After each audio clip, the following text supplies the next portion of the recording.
علامہ ابن خلدون کہتے ہیں کہ جب وہ حساب اور مادری زبان میں مہارت حاصل کر لے گا، جب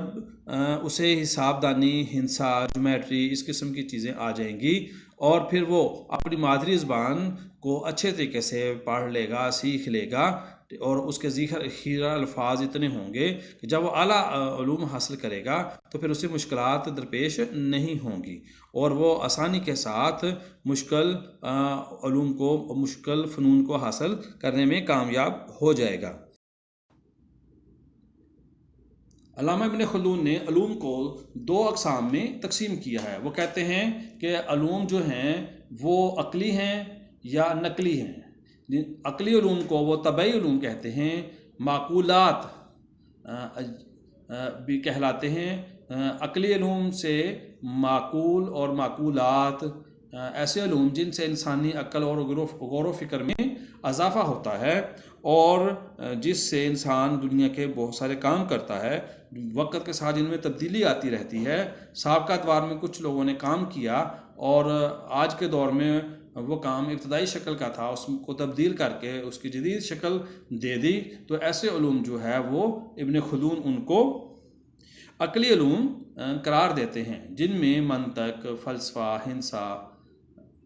طبیعیات، معدنیات، دھات سازی، پارچہ بافی، طب، زراعت، انجینئرنگ، وکالت، موسیقی وغیرہ۔ دیکھیں آج کے دور کے علوم تو بہت وسیع ہیں، اور ابن خلدون کے نقطہ نظر کے مطابق جو ہے علوم میں بہت زیادہ تبدیلیاں ہو گئی ہیں، اور عقلی علوم کا دور دورہ ہے۔ اور ان کے دور میں جو علوم مروج تھے، ان علوم میں منطق، فلسفہ، ہندسہ، طبیعیات، معدنیات، دھات سازی، پارچہ بافی، طب، زراعت وغیرہ یہ بڑے اہم ہوا کرتے تھے۔ ان کو وہ عقلی علوم کہتے تھے۔ وہ کہتے ہیں کہ جب بچہ ان علوم کو حاصل کرتا ہے یا انسان ان علوم کو حاصل کرتا ہے تو اس کے غور و فکر، اس کی سوجھ بوجھ میں اضافہ ہوتا ہے، اور ان کی مدد سے پھر وہ معاشرے میں رہنے سہنے کے قابل ہوتا ہے، معاشرے کے مسائل کو حل کرتا ہے، اور معاشرے کے مسائل کو حل کرنے سے نئی نئی چیزیں دریافت کرتا ہے، جس سے انسانی زندگی آسان ہوتی ہے، مشکلات پر قابو پانے سے نسل انسانیت کو فائدہ ہوتا ہے۔ اب اس کے بعد وہ کہتے ہیں کہ نقلی علوم، دوسرا جو علوم کی انہوں نے تقسیم کی ہے، اس کو وہ نقلی علوم کہتے ہیں۔ نقل سے مراد ایسے علوم جن کا سرچشمہ قرآن پاک ہے۔ جب قرآن پاک نازل ہوا تو ابتدائی شکل میں صحابہ کرام نے اس کو یاد فرما لیا۔ جب انہوں نے اس کو حفظ کر لیا اور پھر وہ سینہ بسینہ دوسرے صحابہ کو منتقل ہوا، جب اس کو لکھ بھی لیا گیا تھا تو پھر اس کی کتابی شکل جو ہے وہ آگے اسی طرح جو ہے وہ کاپی کر کے یا نقل کر کے آگے پھیلائی گئی۔ فرق اس میں صرف اتنا ہوا کہ حضرت ابو بکر صدیق رضی اللہ تعالیٰ عنہ کے دور میں جب جنگ یمامہ میں حفاظ کرام بڑی تعداد میں شہید ہو گئے، تو حضرت عمر رضی اللہ تعالیٰ عنہ نے مشورہ دیا کہ قرآن پاک کو ایک جگہ یکجا کیا جائے۔ تو حضرت ابو بکر صدیق رضی اللہ تعالیٰ عنہ نے قرآن پاک جو تحریری شکل میں موجود تھا، جہاں جہاں جن کے پاس جو آیات جو قرآنی صورتیں موجود تھیں، ان کو ایک جگہ اکٹھا کیا، اور اکٹھا کرنے کے بعد وہ ایک کتابی شکل اختیار کر گیا۔ حضرت عثمان غنی رضی اللہ تعالیٰ عنہ کے دور میں اسی جو مصحف تھا، اس مصحف جو ابو بکر صدیق رضی اللہ عنہ نے ایک جگہ کتابی شکل میں اکٹھا کیا تھا، اس کی نقلیں کروائیں، اور ان نقول کو انہوں نے خلافت کے تمام دور دراز علاقوں میں پھیلا دیا، تاکہ لوگوں کی قرأت ایک ہی رہے، اور وہ عجمی لہجے کی وجہ سے اس میں فرق نہ کریں، کیونکہ جب ہم قرأت ڈیفرنٹ کریں گے تو پھر ابو بکر صدیق رضی اللہ تعالیٰ عنہ کے دور میں جو مصحف اکٹھا کیا گیا تھا، قرآن جو ہو کتابی شکل میں مختلف اشیاء پر لکھا ہوا تھا، حضرت عثمان غنی رضی اللہ تعالیٰ عنہ کے دور میں اس کی نقول تیار کر کے خلافت کے مختلف علاقوں کو بھیج دی گئیں، تاکہ تمام مسلمان عرب قرأت پر قائم رہیں، تاکہ تلفظ میں کوئی فرق نہ آئے۔ حجاج بن یوسف رحمۃ اللہ علیہ نے قرآن کے اوپر، قرآن کے الفاظ کے اوپر اعراب لگا دیے، لیکن جو پہلی آیت اقرا بسم ربک الذی اتری اور اینڈ آخری آیت الیوم اکمل، تو ان تمام کے درمیان جتنا قرآن اترا وہ سارے کا سارا کتابی شکل میں محفوظ ہے، اور آج ہمارے سینوں میں بھی محفوظ ہے، اور کتابی شکل میں بھی ہمارے گھروں میں موجود ہے۔ تو یہ چونکہ اس کو ہم اسی طریقے سے منوعاً یاد کرتے ہیں، اگلی نسل کو پہنچاتے ہیں، اس وجہ سے ان علوم کو نقلی علوم کہا گیا، کہ جن کو ہم تبدیل نہیں کر سکتے، جن کے مفہوم کو تو ہم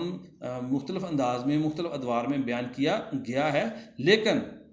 اس کے اسکرپٹ کو، اس کے مواد کو ہم تبدیل نہیں کر سکتے۔ تو اس لحاظ سے نقلی علوم سے مراد وہ علوم ہیں جن کا سرچشمہ قرآن پاک ہے۔ جب قرآن پاک لوگوں نے سمجھنا شروع کیا تو پھر تفسیر کا علم پیدا ہوا۔ اب تفسیر کا علم قرآن پاک کا فہم ہے، چونکہ عرب کے لوگ تو اہل زبان تھے، قرآن ان کی زبان میں تھا، تو اس لیے ان کو قرآن سمجھنے کے لیے جو علم دریافت ہوا یا جو علم آگے لے کر چلے اس کو تفسیر کہا گیا، یعنی قرآن کے آیات کی وضاحت۔ اور جب ہمارے علاقوں میں قرآن پاک آیا تو اس کو پھر ہم نے جو ہے وہ جب اپنی زبانوں میں کنورٹ کیا تو اس کو ہم کہتے ہیں ترجمہ کرنا۔ تو قرآن پاک کا ترجمہ، قرآن پاک کی تفسیر اگر ہم اپنی ہی زبان میں کرتے ہیں، ترجمہ کر لیں، اس کو تھوڑا سا وضاحت سے بیان کر دیں تو تفسیر ہو جاتی ہے۔ تو پھر اس کے بعد احادیث نبی کریم صلی اللہ علیہ وآلہ وسلم کی قول فعل، اور جس پر آپ نے خاموشی اختیار کی اس کو احادیث کہتے ہیں، ٹھیک ہے، سنت رسول کہتے ہیں۔ تو اس کو صحابہ کرام نے اس وقت یاد رکھا اور پھر آگے سینہ بسینہ منتقل ہوئے، اور پھر ہمارے جید علماء کرام نے ان احادیث کو وہ صحیح روایت کے ساتھ نقل کیا، کتابی شکل اختیار کی۔ تو اس لیے آج ہمارے پاس جو متفقہ 6 کتابیں ہیں جنہیں ہم صحیح ستہ کہتے ہیں، اور بھی کافی کتابیں ہیں۔ سب سے اہم کتاب امام بخاری کی ہے جسے صحیح بخاری کہتے ہیں، پھر امام مسلم، ترمذی، سنن نسائی، ابن ماجہ، اس طریقے سے 6 کتابیں ہیں جو احادیث کی کتابیں ہیں۔ اب وہ لکھ دی گئی ہیں، اور ان کتابوں کو بھی ہم جو ہے اسی طرح منوعاً ہمارے پاس وہ موجود ہیں۔ اب اس کے سمجھنے اور سمجھانے کی بات جو ہے وہ تو چلتی رہے گی، لیکن جب ہم اس کی بات کریں گے کہ یہ نقلی علم ہے، اس کو آگے ایسے ہی منتقل کرنا ہے۔ اور اس کے بعد پھر فقہ ہے، فقہ کے اصول جو بیان کیے گئے ہیں وہ نقلی ہیں، وہ اب اس کے اندر ہم زیادہ تبدیلی نہیں کر سکتے۔ تو لیکن فقہی مسائل کو وقت کے ساتھ ساتھ اس کے اندر جو ہے وہ تو کچھ زمانے کے لحاظ سے مسائل جب درپیش ہوں گے تو اس کے اندر کچھ تبدیلی آ جائے گی، لیکن اس کو بھی ہم نقلی علم ہی کہتے ہیں۔ اور اس کی طرح لغت جسے ڈکشنری کہتے ہیں، تو ڈکشنری کے الفاظ جو ہیں وہ جب ہم اکٹھے کر کے اس کو ایک کتابی شکل میں دیتے ہیں، زبان کے الفاظ ڈکشنری کی شکل اختیار کرتے ہیں، جس کو ہم اردو میں لغت کہتے ہیں۔ اب لغت یا ڈکشنری ایک الفاظ کا مجموعہ ہے، محاورات کا مجموعہ ہے، جس کے اس زبان کے الفاظ درج ہوتے ہیں، اور اس زبان میں جو دوسری زبانوں کے الفاظ بھی آ جاتے ہیں وہ بھی درج ہوتے ہیں۔ اب اس میں اضافہ تو ہوتا ہے، لیکن ان الفاظ کے معنی ہم خود تبدیل نہیں کر سکتے۔ ڈکشنری کم ضخامت سے زیادہ ضخامت کی تو ہو سکتی ہے، کم صفحوں سے زیادہ صفحے تو اس کے اندر آ سکتے ہیں، لیکن جو سابقہ ادوار میں الفاظ کے معنی تھے ہم ان کو تبدیل نہیں کر سکتے، اس لیے بھی اس کو منوعاً ویسے ہی ہم آگے لے کر چلتے ہیں۔ تو اس طریقے سے علامہ ابن خلدون نے علوم کی جو 2 اقسام بیان کی ہیں، اس کے اندر سب سے اہم نقلی علوم ہیں، جس کی بنیادی چیزیں، بنیادی علوم قرآن، حدیث، فقہ، اسلامی عقائد، یہ تمام مسلمان طلباء کو سیکھنے ہیں۔ تمام مرد و زن، اور جو علم حاصل کرنے کا حکم دیا گیا ہے اس کے اندر جو بنیادی علم ہے وہ ہر مرد و زن نے جو حاصل کرنا ہے وہ قرآن پاک، پورے قرآن پاک کا فہم، احادیث، فقہ کا علم، اسلامی عقائد کا علم، وہ تمام شامل ہے۔ اب دوسرا علم ہے جسے ہم عقلی علوم کہتے ہیں، دوسری اقسام علم کی ہیں جنہیں ہم عقلی، تو اس پر ہم پہلے گفتگو کر چکے ہیں کہ وہ تمام علوم جو وقت کے ساتھ ساتھ تبدیل ہو سکتے ہیں، سائنس ٹیکنالوجی کا علم، منطق، فلسفہ، میتھ، ریاضی، جتنی سائنسز کا علم ہے، ان تمام علوم کو علامہ ابن خلدون عقلی علوم کہتے ہیں معقولات، عقل سے اور غور و فکر سے پیدا ہونے والا علم، اس کو ہم عقلی علم کہتے ہیں۔ تو علامہ ابن خلدون کے مطابق علوم کی دو اقسام ہیں جس کو ہم دوبارہ دہرا لیتے ہیں۔ پہلی ہے طبعی علوم، انہیں عقلی علوم یا معقولات کہتے ہیں، اور دوسرا علم جسے ہم نقلی علوم یا منقولات کہتے ہیں۔ تو جب ہم آگے پڑھیں گے تو ہمیں ان دو الفاظ سے واسطہ پڑتا ہے، نقلی علوم یا عقلی علوم، معقولات یا منقولات۔ تو اس طریقے سے علامہ ابن خلدون رحمۃ اللہ علیہ نے نصاب میں دو بڑی واضح ہدایت دی ہیں کہ کون سی باتیں سب سے اہم ہیں، نصاب میں کون سا حصہ بنیادی ہے اور کون سا حصہ جو ہے وہ اختیاری ہو سکتا ہے۔ امام غزالی رحمۃ اللہ علیہ نے مضامین کی درجہ بندی کی تھی، جن میں کچھ مضامین کو فرض عین قرار دیا تھا اور کچھ مضامین کو انہوں نے فرض کفایہ قرار دیا تھا۔ لازمی مضامین کو ہر مسلمان نے حاصل کرنا ہے اور فرض کفایہ ہر مسلمان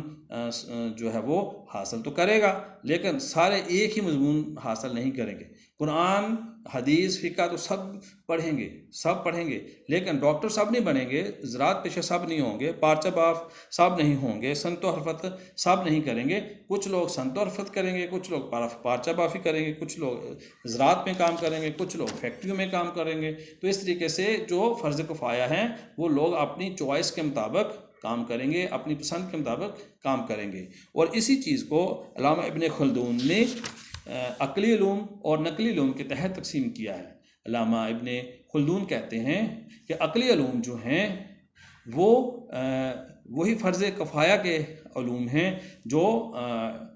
ہم حاصل کریں گے تو ہم معاشرے میں فائدہ اٹھائیں گے اور ان علوم کو بہتر کریں گے، ان میں ترقی دیں گے، تو نسل انسانی کو ان سے فوائد حاصل ہوں گے، اور نقلی علوم ہر مسلمان نے حاصل کرنے ہیں۔